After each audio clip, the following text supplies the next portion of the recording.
پېښور کې څنګه 21 کلن هلک او 14 کلنه نجلۍ د غیرت په نوم وژل شوه او ولې د شپې بغیر د جنازې خاورو ته وسپارل شوه. که غواړئ چې په اړه یې پوه شئ نو ویډیو تر اخره وګورئ.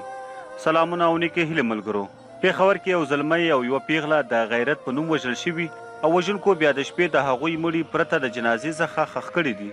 د پنجشنبې په ورځ د پېښور د یکتوت سیمې د پولیسو تاڼې سرچینې VOA ډیوه ته ویلي دي په 2 جولای د پېښور د کالونۍ سیمه کې د عباس په نوم 21 کلن زلمی او 14 کلنه سیما چې خپلو کې نږدې خپلوان هم وو د کور دننه وژل شوي دي. د پولیسو سرچینې وایي چې دا زلمی او پیغله د وژل کېدو وروسته د شپې په تیاره کې پرته له جنازې په بېلابېلو ځایونو کې ښخ کړای شوي دي. پولیس وایي چې له منابعو ورته معلومه شوې ده چې هلک او نجلۍ خپلو کې مینه کوله او د جنۍ کورنۍ په دې عمل سخته خفه وه. د پولیسو وینا ده چې د وژنې په تور یې صالح محمد، نورالدین او شهاب الدین 3 تنه نیولي دي چې 2 تنه د نجلۍ او 1 تن د هلک د کورنۍ څخه دی. هغوی ورته ویلي چې هلک او نجلۍ دواړه د غیرت په نوم وژل شوي دي. پولیس وایي چې د نیول شویو کسانو په ښوونه د نجلۍ او هلک قبرونه معلوم کړي دي او له محکمې څخه اجازه غوښتې ده چې باید د پوسټ مارټم لپاره د هلک او نجلۍ جسدونه راوباسل شي. چې کله دغه اجازه ترلاسه کړي نو مړي به له قبرونو څخه راوباسي.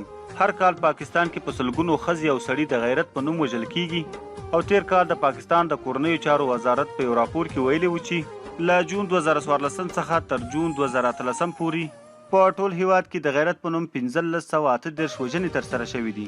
د غیرت په نوم داسې وژل تر ډیره د اسلام خلاف ترسره کیږي. اسلام په داسې کسانو باندې د سنګسار حکم کوي چې 4 کسان یې وګوري او هغه هم چې سره جدا شوي نه وي.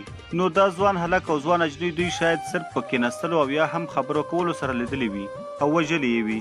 نو خبره دا ده چې که دوی په زنا هم لیدل شوي وی نو د دوی مرګ نه وروه ځکه چې دواړه مجردان وو.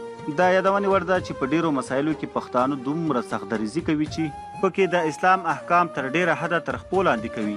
موږ اول مسلمانان یو او بیا پښتانه یو او له حضرت محمد صلی الله علیه وسلم څخه غیرتي نه یو. ملګرو نننۍ ویډیو تر همدې ځایه وه. ډیره مننه چې ویډیو مو تر اخره را سره وکتله. امید ده چې ویډیو به مو خوښه شوې وي.